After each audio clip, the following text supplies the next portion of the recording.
નમસ્કાર દર્શક મિત્રો, ટેક્સ પ્લાનિંગ વિથ મુકેશ પટેલના નવા એપિસોડમાં આપનું સ્વાગત છે. હું છું ચાર્મી. કેન્દ્રીય બજેટ 2021 તાજેતરમાં જ રજૂ થયું છે અને રજૂ થતાની સાથે જ અનેક જોગવાઈઓને લઈને ઘણી બધી ચર્ચાઓ ચાલી રહી છે. દેશના 75 વર્ષ થયા અને 75 વર્ષ નિમિત્તે જે બજેટ આવ્યું એમાં સૌથી વધુ જો રાહતો તો જોઈએ તો નથી આપવામાં આવી. કરદાતાઓ નિરાશ થયા છે. અર્થતંત્રને ભલે આ બજેટ વેગ આપનારું છે એવું કહેવાઈ રહ્યું છે, પણ જે કોરોના કાળમાં નાના કરદાતાઓને આશા હતી કે એમના હાથમાં કંઈક મૂકવામાં આવશે, એવું કદાચ કંઈ નથી મૂક્યું. ખરેખર મૂક્યું છે કે નહીં એની ચર્ચા તો આપણે એપિસોડમાં આગળ કરીશું, પણ એક જે દેખીતી રાહત આપવામાં આવી છે એ છે સિનિયર સિટીઝન્સ. સિનિયર સિટીઝન્સ એટલે 75 યર્સથી વધારે ઉંમરના જે સિનિયર સિટીઝન્સ છે એને લઈને. તો મુકેશભાઈ, સૌથી પહેલા તો એની જ વાત કરવી છે કે 75 વર્ષથી વધુ ઉંમરના સિનિયર સિટીઝન્સ જે કોઈને રાહત નથી આપવામાં આવી, એવી એક રાહત આપવામાં આવી છે.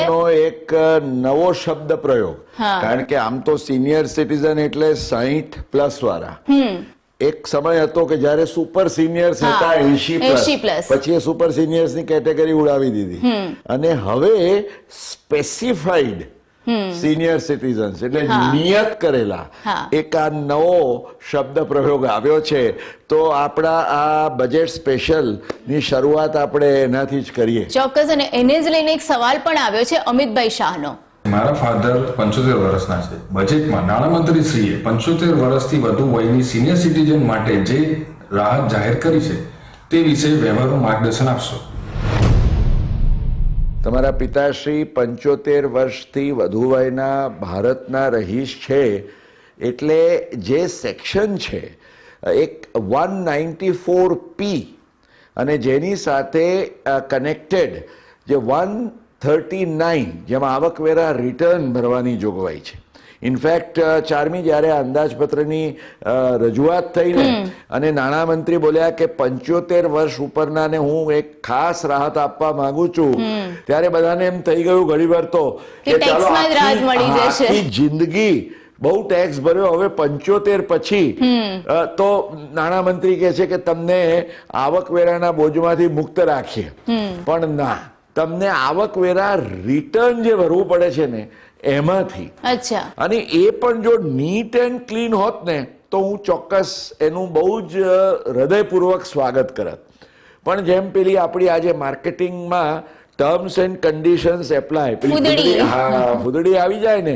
કારણ કે દર્શક મિત્રો, નાણામંત્રીએ એમ કહ્યું છે કે તમારે આ જે એક વિશેષ રાહત અમે આપીશું તમને, એને માટે જરૂરી એ છે કે તમારી માત્ર પેન્શનની આવક હોય અને પેન્શનની આવક સાથે બહુ તો વ્યાજની જ આવક હોઈ શકે, અન્ય કોઈ નહીં. અને એ વ્યાજ પણ એવું હોવું જોઈએ કે જે તમારું પેન્શન જેમાં જમા થાય છે એ જ ખાતામાં જમા થાય. પેન્શન સિવાય બીજી કોઈ આવક વ્યાજ સિવાયની નહીં. અને એ વ્યાજ પણ એવું વ્યાજ કે જે પેન્શન વાળા જ ખાતામાં જમા થાય. અને માની લો કે કોઈ સિનિયર સિટીઝનને આજે એક સેવિંગ બેંકનું બીજું ખાતું છે, એનું થોડું વ્યાજ છે કે એને કોઈ ડિવિડન્ડની આવક મળે છે, તો આ મુક્તિથી એ વંચિત. એટલે હવે દીવો લઈને શોધવા જવું પડે કે એવો તો કયો સ્પેસિફાઈડ સિનિયર સિટીઝન કે જે એક જ એનું SBI ના ખાતામાં પેન્શન જમા થતું હોય અને એમાં જ એનું વ્યાજ આવે ને એને બીજી કોઈ જ આવક ન હોય.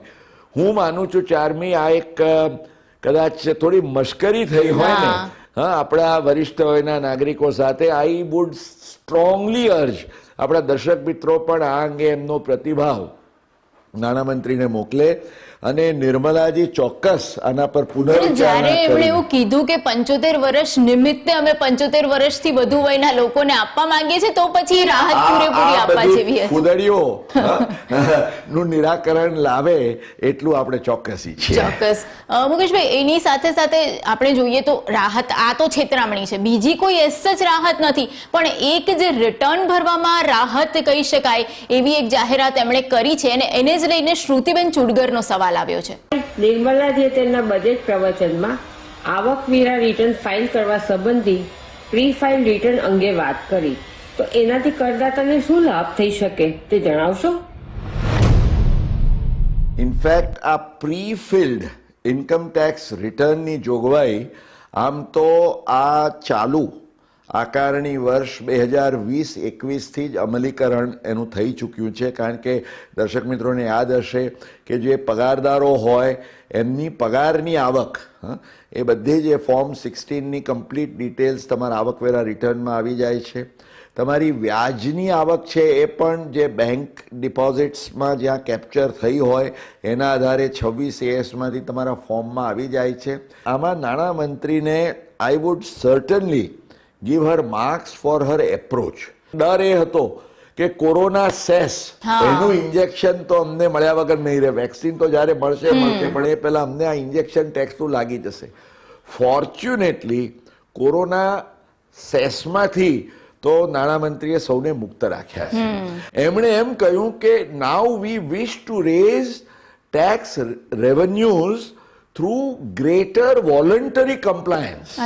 સી અત્યાર સુધી શું થતું હતું કે તમારા મારા જેવા આપણે સૌ જે ટેક્સ ભરતા હોઈએ ને એને જ નાણામંત્રીઓ દંડો મારે કે તમે ભરો છો, ઊંચા સ્લેબમાં છો, તમારા ઉપર સરચાર્જ, તમારા ઉપર સેસ, તમારા ઉપર આ બોજો. એટલે જે લોકો પ્રામાણિકતાથી ભરે છે એ લોકો દંડાય. મિત્રો, આવતા વર્ષથી તો તમારા રિટર્નમાં તમારી ડિવિડન્ડની તમામ આવક, તમારા કેપિટલ ગેઇન્સના જેટલા પણ વ્યવહારો તમે કર્યા હોય વેચાણના, એ તમામ તમારા પ્રીફિલ્ડ રિટર્નમાં આવી જશે. એટલે એક રીતે સારું પણ ખરું કે કોઈ એમ ના કે ભાઈ આ તો મારી નજર બહાર જતો રહ્યો, અને બીજી તરફ સરકારની પણ બાજ નજર રહે. તમે કશું ગુપચાવવા માંગતા હોવ તો એ તમે ન કરી શકો. સાથે સાથે આ વખતે એમણે બીજી પણ નાની સરસ જોગવાઈ લાવ્યા છે જેનું સ્વાગત કરું છું કે સેક્શન 142 હેઠળ આજે અત્યાર સુધી શું છે કે તમારા જે આકારણી અધિકારી હોય એ જ તમને નોટિસ આપી શકતા હતા, તો હવે જેને સરકાર નોન ફાઇલર્સ કે સ્ટોપ ફાઇલર્સ કે છે, અગાઉ તમે ભરતા હતા ને હવે કેમ નથી ભરતા, કે ક્યારેય તમે રિટર્ન ભર્યું જ નથી આટલા તમારા વ્યવહારો છે તેમ છતાં, તો એમને તમામને આ સેક્શન 142ની એક નોટિસ બજાવીને રિટર્ન ભરવા માટે, એટલે એ પણ એક એમણે સ્પેસિફાઈડ ઓથોરિટીને આ સત્તા આપી દીધી છે. એટલે હવે એક independent authority will always keep track.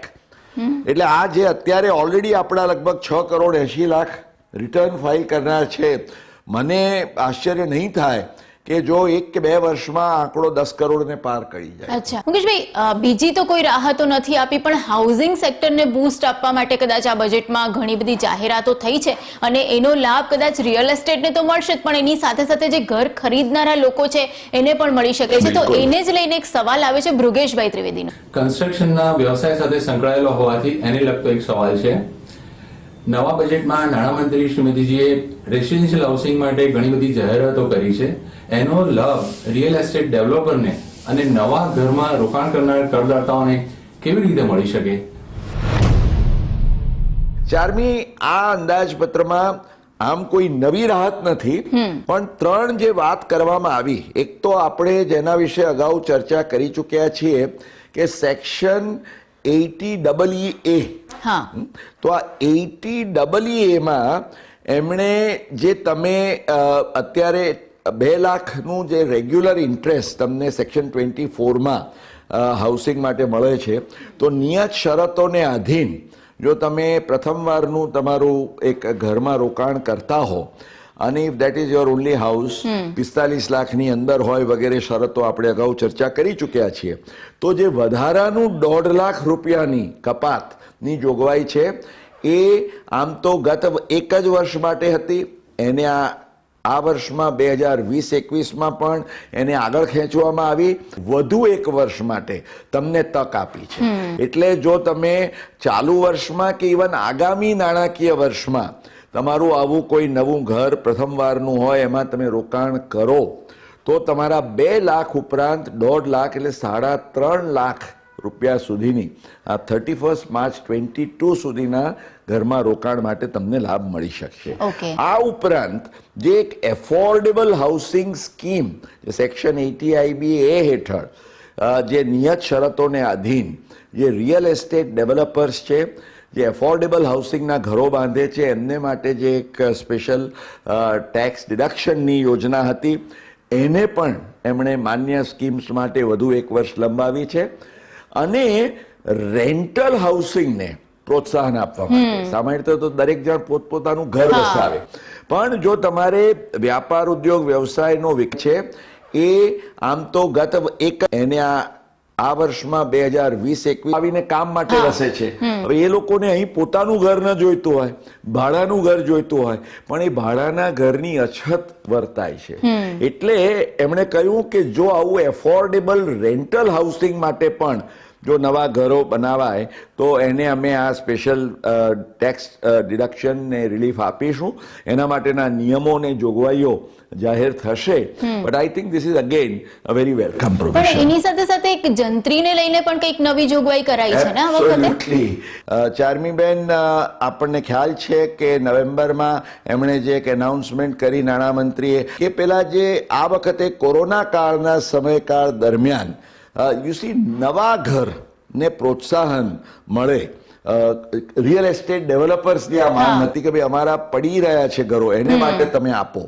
તો અગાઉ જે જાહેરાત કરાઈ હતી કે 2 કરોડ રૂપિયાથી ઓછી કિંમતનું ઘર હોય અને જો એ ફર્સ્ટ ટાઈમના સેલમાં જતું હોય તો જો જંત્રીથી સામાન્ય રીતે 10%નો માર્જિન છે, એને બદલે તમને 30મી જૂન 2021 સુધી 20%ના માર્જિન સાથે તમને એક રાહતકારક કરી આપ્યું કે વી વિલ નોટ કાં તો 43 CA હેઠળ બિલ્ડરના કેસમાં અમે કોઈ આવક નહીં ઉમેરીએ, અને ખરીદી કરનાર, આપણે જે ડીમ્ડ ગિફ્ટ્સની વાત કરી હતી અગાઉ, એ ડીમ્ડ ગિફ્ટ્સ હેઠળ 56-10 પણ આ 20%ના માર્જિનમાં ન આવે. આમાં ખ્યાલમાં રાખવાની વાત એટલી જ છે કે it should be a house which you are taking on a first cell. જો સેકન્ડ હેન્ડ સેલ હોય તો એને આ નોર્મલ 10% જ લાગુ પડશે, 20% લાગુ નહીં પડે.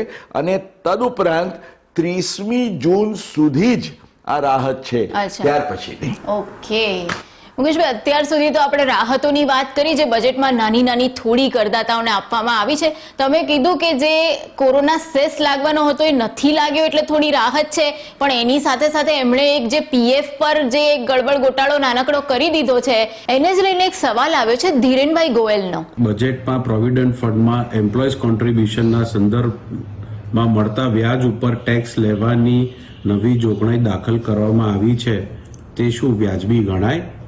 આ ઉપરાંત પીએફ કોન્ટ્રીબ્યુશન જમા કરવામાં વિલંબ થાય તો તે એ બાદ ના મળે, એ જોગવાઈ પર અમને થોડી સમજ આપો. દર્શક મિત્રો, આ વખતે જે આવકવેરાના કાયદાની જે કલમ 10, પેટા કલમ 11 અને 12, આ જે 2 કલમો છે, એ 2 કલમો હેઠળ આજે કોઈ પણ તમારું જે પ્રોવિડન્ટ ફંડ એક્ટ હેઠળનું પ્રોવિડન્ટ ફંડ હોય અથવા તો તમારું કોઈ રેકગ્નાઇઝડ પ્રોવિડન્ટ ફંડ હોય, એની અંદર તમે જાણો છો કે માલિક જે છે એ પોતે કોન્ટ્રીબ્યુશન કરતો હોય છે ફાળાનું. એવી જ રીતે આજે કર્મચારી પણ પોતે ફાળાનું કોન્ટ્રીબ્યુશન કરે છે. હવે ગયા વર્ષે 4મી એક સુધારો તો એ આવ્યો, આપણને સૌને ખ્યાલ છે કે સરકારે એવું કહ્યું કે આ માલિકોના કેસમાં જે બધા મોટા ઉદ્યોગપતિઓના મોટા પેકેજીસ હોય, એટલે આજે એમના કેસમાં તમે મોટી મોટી રકમ જો પીએફમાં કોન્ટ્રીબ્યુશનમાં કંપની આપે તો એને એક્ઝમ્પ્ટ ગણવામાં આવે છે, એનું વ્યાજ પણ મુક્ત ગણવામાં આવે છે.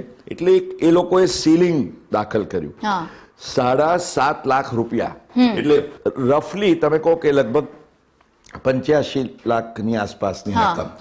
એનાથી જો વધારે તમારો પીએફએબલ સેલરી હોય તો એ 7.5 લાખની કટ ઓફ આવી જાય. એટલે 7.5 લાખથી વધારે જો એમ્પ્લોયર કોન્ટ્રીબ્યુટ કરતા હોય તો એના પર ટેક્સ લાગે. 7.5 લાખથી ઉપરનું જે કોન્ટ્રીબ્યુશન હોય એ કોન્ટ્રીબ્યુશન ઉપરનું વ્યાજ છે એને આ કલમ 10, 11, 12 હેઠળ મુક્તિ નહીં મળે, એ પણ જોગવાઈ આવી. હવે આ વખતે એમણે શું કર્યું, કર્મચારીનું કોન્ટ્રીબ્યુશન વર્ષ દરમિયાન 2.5 લાખ રૂપિયાથી વધારે હોય તો એવા કેસમાં 2.5 લાખથી વધુ રકમના કર્મચારીના ફાળા ઉપર જે વ્યાજ થાય એના સંબંધી તમને આવકવેરા મુક્તિનો લાભ કલમ 10 હેઠળ નહીં મળે. I think this is very harsh, very unfair. કારણ કે જો તમે માસિક પગારના સંદર્ભમાં વિચાર કરો તો આજે સામાન્ય રીતે આજે શું છે કે 2.5 લાખ એટલે જે 12% પ્રમાણે ગણીએ તો 21-22 લાખ રૂપિયાનો તમારો જે પગાર હોય વાર્ષિક, તો આ પીએફએબલ સેલરી હોય. દેર મે બી અધર અલાઉન્સીસ, પણ આજના જમાનામાં it's not a very high amount. આજે ઇવન અપર મિડલ ક્લાસના અને ઘણા યુવાન એવા સારા પ્રોફેશનલ્સને આ પગાર મળતો હોય છે. તો એમના કેસમાં જો મહિને 1.25 લાખથી વધારે એની જો પીએફએબલ સેલરી હોય તો એનું આજે તમે 12%નું એમનું પોતાનું મેચિંગ કોન્ટ્રીબ્યુશન જ્યારે ગણીએ તો એ આ 2.5 લાખ થઈ જાય વર્ષે. તો એવા કેસમાં 2.5 લાખ ઉપરની રકમ ને તમે એના ઉપરનું વ્યાજ એક્ઝમ્પ્ટ ના આપો, I think this is very harsh. અને બીજું કે અત્યારે પ્રાઇવેટ સેક્ટરમાં પેન્શન્સ તો મળતા નથી, તો પીએફ નું જે રકમ આવે છે એના પર જ તમારું આગળનું ગણિત નક્કી થાય છે. તમારું આખું પોસ્ટ રિટાયરમેન્ટ એટલીસ્ટ તમારે એ 7.5 લાખની એક જોગવાઈ છે એની પેરિટીથી આ કરવી જોઈએ.